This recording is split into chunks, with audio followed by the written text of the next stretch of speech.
পালন মানে দায়িত্বভার গ্রহণ করা হয়েছিল ভারতের। আমরা রাজতন্ত্র বিপ্লবতন্ত্র থেকে প্রজাতন্ত্রে এসেছিলাম।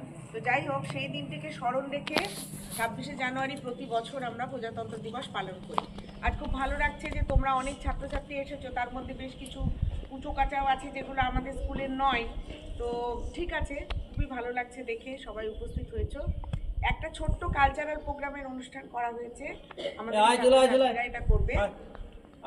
প্রথমেই যে অনুষ্ঠানটি করব আমরা, সেটা হচ্ছে আমরা পতাকা উত্তোলন করব। আমাদের স্কুলের মাননীয় ভারপ্রাপ্ত শিক্ষক মাননীয় শ্রী মানস কুণ্ডু মহাশয় আমাদের জাতীয় পতাকা উত্তোলন করছেন। তোমরা করতালি দিয়ে তাকে